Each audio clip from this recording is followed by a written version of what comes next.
Oh, hello there. I didn't see you come in. So, what brings you to my humble abode on a night like this?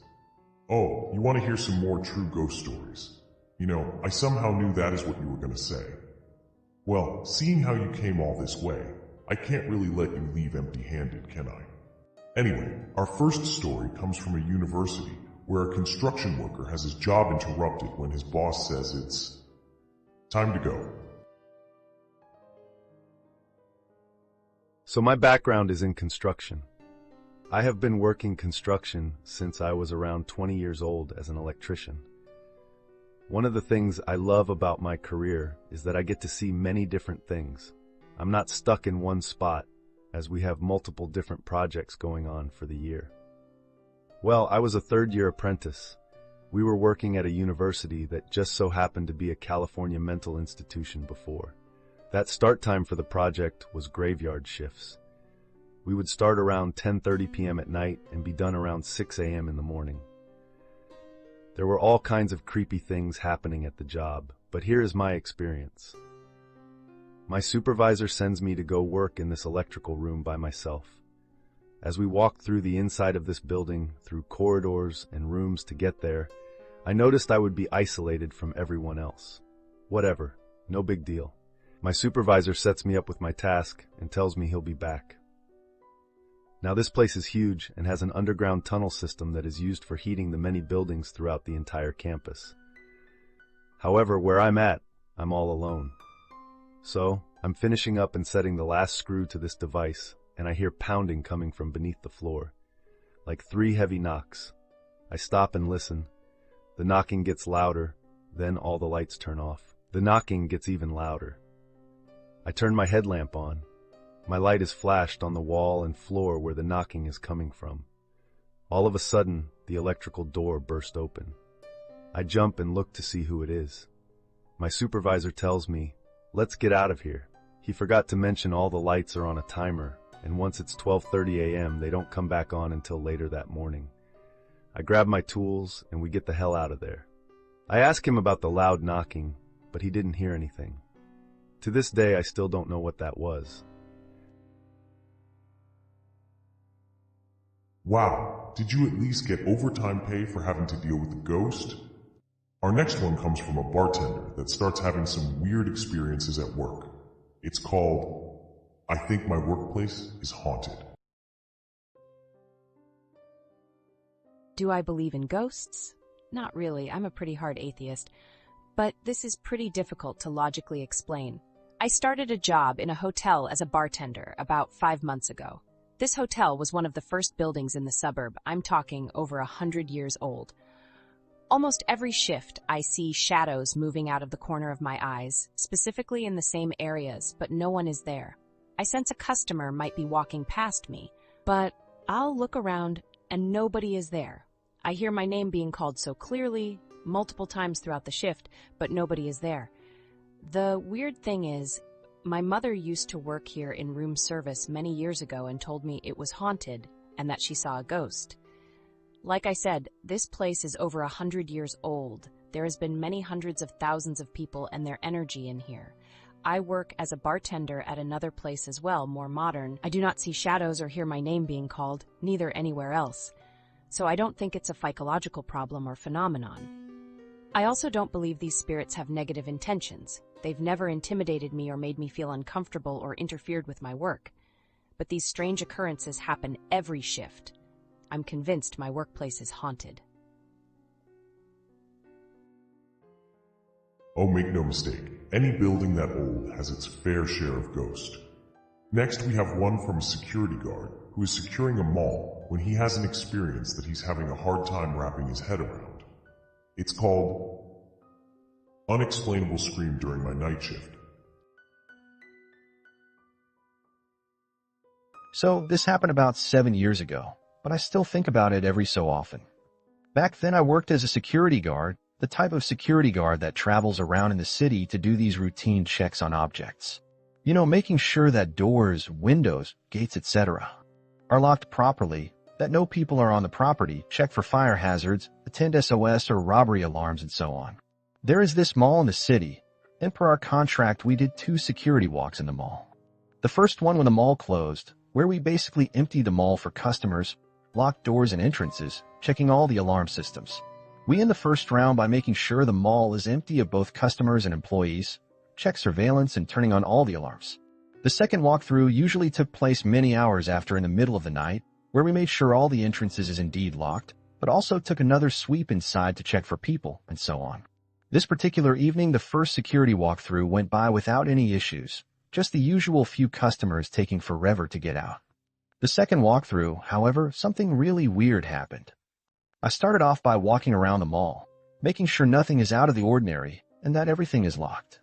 I step inside and check the alarm monitoring, where everything is turned on, no error codes or logs of people being inside after I left the mall my first time for the shift. I go to the top floor and work myself down each floor. Everything is looking good. Eventually, I end up in the cellar floor, which consists of this toy store on one side, and opposite to the store is this huge playroom. Both the playroom and toy store have this see-through glass wall separating them from the hallway in the middle.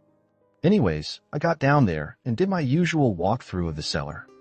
The toy store had this sticker on the door saying something about collectibles 50% off or something. I walk up to the glass door and shine my flashlight towards the collectibles section. As I'm focusing on the collectibles, I hear this sudden loud scream behind me. And I mean really loud, like I wanted to cover my ears. The scream sounded like a little girl, and it screamed "Mommy," but with a sort of rasp and desperate tone to it. I quickly turn around, freeze in place while shining my mag light in the hallway and into the playroom. I just stand there for a solid 10 to 15 seconds trying to see who screamed. After collecting myself, I immediately think that somehow a little girl must have been left in the playroom when the mall closed. So I run into the playroom and start looking through all the toys and plushies, but no girl was found. I then double-check every little surface in the cellar, but no one was there. I began to think that my colleague, who ended his shift many hours ago, is playing a prank on me, so I go back upstairs to the alarm/surveillance monitoring, but again there's no logs of anyone but me entering different zones or using the keycard. I then check the surveillance, but there's no one but me in on all the cameras. I also started to chuckle at myself as I thought I looked like a coward when it happened. I settled my mind to it being some sort of doll in the toy store with a broken voice box or something, but weird that the scream came from behind me from the hall or playroom. I leave. I visit the store the next day and ask about the doll that screams, but they don't have any dolls with any kind of voice box. They also tidy up and clean the playroom every morning, and if they find toys left behind that they themselves do not own, they make a list and put them in a storage box. No dolls whatsoever. I also ask if they have baby monitors for sale, but they did not.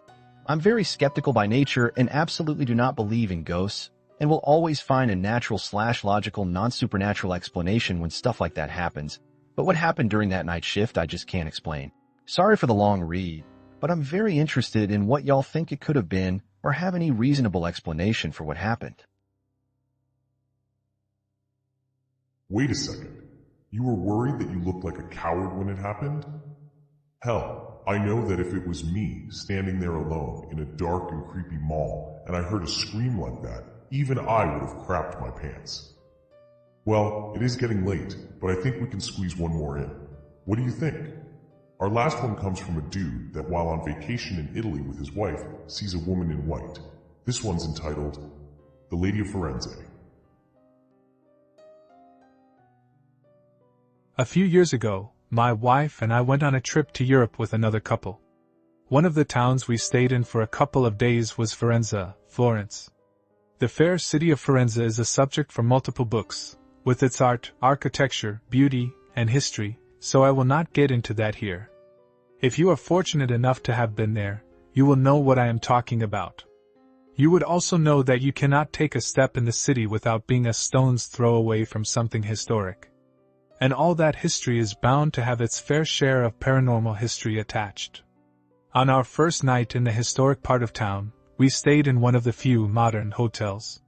This place had been completely built as a new structure, so there was nothing historic about it, but it did have a striking view of the Duomo. We could only stay there one night due to room availability, but the staff was kind enough to book us a room in a hotel that was a few streets away. We walked over to the place, and it was this charming chateau-looking building. I don't know what else to call its design, and it looked very, very old. We could not check in yet, but we asked the front desk to store our luggage so we could go sightseeing. While my friend was taking care of that, I walked around the lobby, which had an interesting display of art, items, and pictures from the hotel's history. A quick browse of display and I quickly found out that the hotel had a rich history indeed. It had been the residence of a very wealthy family, then it had been a convent, a hospital, an insane asylum, a hospital again, and now a hotel. I have seen enough horror films to know that this is the premise where you know bad stuff is going to happen, and you tell the characters to turn around and leave. However, I shrugged it off and decided not to tell my wife, who freaks out about things like that. We had a wonderful day and evening. We retired to our room, which was nice by the way, and promptly fell asleep. I woke up around dawn, since I am a light sleeper and an early riser, and I could tell it was dawn because sunlight was trickling in from the edges of the window curtains. The room's window was at the very center of the wall, and from its left edge, there were around 5 feet of wall until the wall met the corner, where a floor-to-ceiling dresser stood. My wife normally sleeps later than I do, so when I wake up, I normally stay in bed for a while thinking about the upcoming day, and anything and everything. And that is when I saw her. At the corner of the wall between the window and the dresser, about a foot off the ground, there was a lady, dressed in all white, floating in the air. She was not translucent, but she was not completely solid, either. It is hard to describe her appearance. However, I could see her facial features. I could tell she had light hair and very fair skin. Her expression was truly kind and calming, with a warm, tender smile. There was no exchange of words, no movement or gestures, no telepathic messages. We just remained there for a while just staring at each other. It is important to mention that at no point I felt threatened or scared. Freaked out, definitely. My wife began stirring in bed next to me and eventually put her arm across my chest and began making light, half-asleep conversation. I did not break eye contact with the entity at all, and began smiling back at her. Just one of those comfortable, sincere smiles. As my wife became more active, I said to her, "Don't look, but there is a woman in our room, she is floating, I think she is a ghost." My wife opened her eyes wide, all the mind fogginess running from her head. She stared at me for a few seconds, and then, out of the corner of my eye I could tell that she shut her eyes hard, in an I don't want to look way. A few moments after that, the lady moved backwards and faded into the wall. She did not say goodbye or changed her expression. She just left. I told my wife she could look now, but she did not want to. I could tell she was praying. We went down for breakfast and told our friends the story, which they of course did not believe.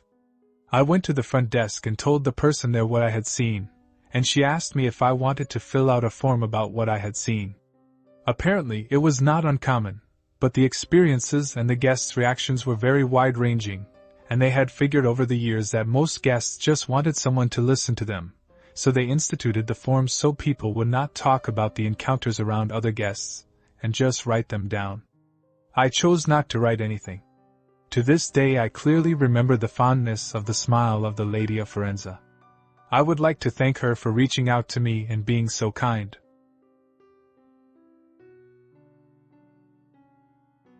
Wait a second, let me get this straight.